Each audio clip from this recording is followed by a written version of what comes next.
Hello everyone, I am Anirudh Bhalirao and I welcome you to Company 360's YouTube channel। और आज का हमारा topic है trademark dispute settlement through मेडिएशन। तो चलिए इस वीडियो को शुरू करते हैं। हमारे देश ने पिछले कुछ सालों में इंटेलेक्चुअल प्रॉपर्टी के यूज में काफी बढ़ोतरी देखी है।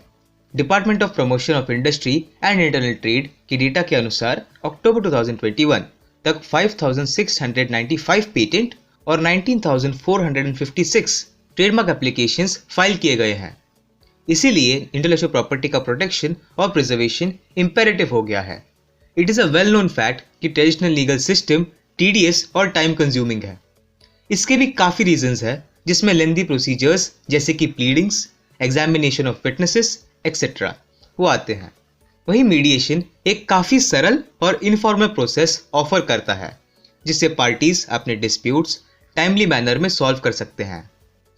ये एक बहुत ही इंपॉर्टेंट मीडियम है, क्योंकि किसी भी इंटेलेक्चुअल प्रॉपर्टी के पीछे ढेर सारा रिसर्च और पैसे लगे होते हैं और बहुत सारी सेंसिटिव इंफॉर्मेशन लिटिगेशन के दौरान पब्लिक डोमेन में आ सकती है। ये इंफॉर्मेशन कॉम्पिटिटर्स द्वारा यूज की जा सकती है, जो पार्टीज के लिए एक बड़ा डिसएडवांटेज होगा।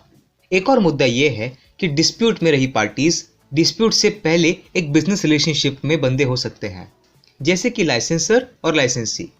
और ऐसे पार्टीज एक मोड प्रेफर करेंगे जो लिटिगेशन से कम एग्रेसिव हो, जिससे फ्यूचर में वो वापस एक साथ काम कर सके। इन प्रॉब्लम्स का सल्यूशन है मेडिएशन, जो कि एक प्राइवेट सेटलमेंट या क्लोज डोर नेगोशिएशन होता है, जिससे कंसर्न पार्टीज अपने वीकनेसेस, स्ट्रेंथ्स, मोटिव के अनुसार सेटलमेंट कर सकते हैं और कई इनोवेटिव सॉल्यूशंस भी निकाल सकते हैं। इससे दोनों पार्टीज की प्राइवेसी और कॉन्फिडेंशियलिटी भी मेंटेन होगी, जैसे एडिडास और फॉरएवर 21 की केस में हुआ था। एडिडास ने फॉरएवर 21 को उनका क्लासिक 3 स्ट्राइप्स वाला ट्रेडमार्क यूज करने पे अक्यूज किया था। यह डिस्प्यूट कोर्ट के बाहर मेडिएशन और नेगोशिएशंस से सॉल्व किया गया था। इस केस के पर्टिकुलर्स मीडिया को डिस्क्लोज नहीं किए गए। इससे केस की प्राइवेसी और कॉन्फिडेंशियलिटी मेंटेन हुई। मीडिएशन लिटिगेशन से तेज सोल्यूशन प्रोवाइड करता है और मीडिएटर्स जिनको सब्जेक्ट मैटर और डिस्प्यूट की साउंड नॉलेज हो, वो मीडिएशन के मैकेनिज्म के द्वारा पार्टीज को अपने प्रॉब्लम्स की क्लियर अंडरस्टैंडिंग करा के दे सकते हैं।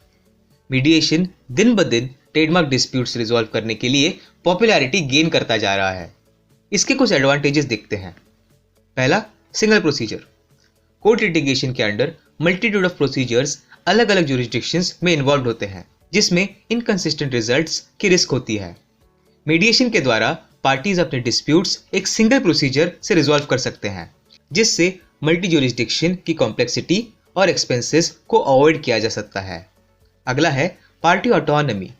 मीडिएशन के प्राइवेट नेचर की वजह से पार्टीज अपने डिस्प्यूट्स रिजॉल्व करने के तौर तरीकों पर ज़्यादा कंट्रोल रख सकते हैं। कोर्ट लिटिगेशन के विपरीत पार्टीज अपने procedural rules, applicable law, proceedings के वक्त और जगह खुद चूज कर सकते हैं। अगला है एक्सपर्टाइज। पार्टीज खुद मेडिएटर्स जो लीगल, टेक्निकल और बिजनेस एरियाज में स्पेशल एक्सपर्टाइज रखते हैं, जिससे केस रिजॉल्व हो सके, चूज कर सकते हैं। अगला, कॉन्फिडेंशियलिटी। मीडिएशन के प्रोसीडिंग्स प्राइवेट होते हैं। पार्टीज प्रोसीडिंग्स और रिजल्ट्स कॉन्फिडेंशियल रख सकते हैं। ये पर्टिकुलरली ऐसे केसेस में काफ़ी इंपॉर्टेंट प्रूव होता है जहाँ ट्रेड सीक्रेट्स या कॉन्फिडेंशियल इंफॉर्मेशन दांव पे लगे हो। इससे फोकस केस पे रहता है और पब्लिक डिस्क्लोजर और रेपुटेशन डैमेज की कोई चिंता नहीं रहती। तो चलिए मीडिएशन से जुड़े और सॉल्व किए गए कुछ केसेस देखते हैं। पहला case, Starbucks versus Ethiopia. Ethiopian economy heavily अपने प्राइमरी प्रोडक्ट्स के ट्रेड पे डिपेंडेंट है। इथियोपिया में one of the best coffees produce होती है। इथियोपिया को इसका कमर्शियल गेन करना था, जिसके लिए उन्होंने इसका ट्रेडमार्क यूएस में रजिस्टर करने का सोचा, क्योंकि उनका मेजर एक्सपोर्ट यूएस में होता था। यूएस पेटेंट ऑफिस ने यिर्गाशेफे कॉफ़ी का ट्रेडमार्क रजिस्टर किया, लेकिन हरार और सिदामो कॉफ़ी का ट्रेडमार्क 2005 और 2006 में रिजेक्ट किया, इस बेस पे कि ये काफ़ी जेनेरिक है। इथियोपिया ने पॉपुलर कॉफ़ी चेन स्टारबक्स पे आरोप लगाया कि वो रजिस्ट्रेशन ब्लॉक कर रहे थे, क्योंकि अगर हरार और सिदामो रजिस्टर हो जाते तो उनके कॉफ़ी के प्राइसेस बढ़ जाते और स्टारबक्स को ज़्यादा पैसे देने पड़ते। ये केस 7 साल तक चली और पार्टीज ने आखिरकार सेटलमेंट से केस रिजॉल्व किया। स्टारबक्स ने माना कि इथियोपिया का मेन मोटिव उनकी इकोनॉमी को ग्रो करना है और उन्होंने अपने दुनिया भर के फ्रेंचाइज, ब्रांचेस और आउटलेट्स में हरार और सिदामो कॉफी को प्रमोट करने के लिए माना। अगला case lucky 13 versus Taylor Swift. Blue Sphere एक क्लोथिंग कंपनी है जो लकी 13 ट्रेडमार्क ओन करती है। कंपनी ने पॉपुलर सिंगर टेलर स्विफ्ट पे लकी 13 मार्क का यूज अपने फैन मर्चेंडाइज पर यूज करने की वजह से इन्फ्रिंजमेंट का केस फाइल किया। टेलर स्विफ्ट ने क्लेम किया कि उन्हें बेवजह हैरास किया जा रहा है और 13 केवल उनका लकी नंबर था। यह केस भी आउट ऑफ कोर्ट मीडिएशन के द्वारा सेटल किया गया और इसे कॉन्फिडेंशियल रखा गया। इससे दोनों पार्टीज एक लंबी कोर्ट बैटल से बचे। तो फाइनली इस वीडियो का कंक्लूजन देखते हैं। ट्रेडमार्क का इस्तेमाल हमारे डेली लाइफ में काफ़ी प्रेवलेंट है।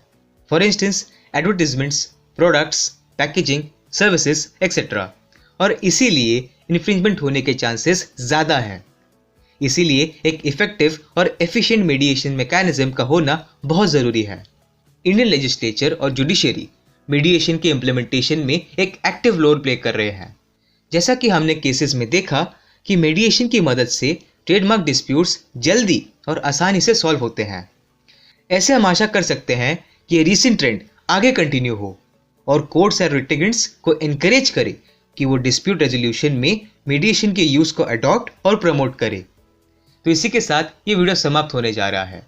अगर आपको इस विषय के बारे में और जानकारी चाहिए तो आप हमारी वेबसाइट को भेज दे सकते हैं या कंपनी 360 को इस मोबाइल नंबर या ईमेल से कॉन्टैक्ट कर सकते हैं।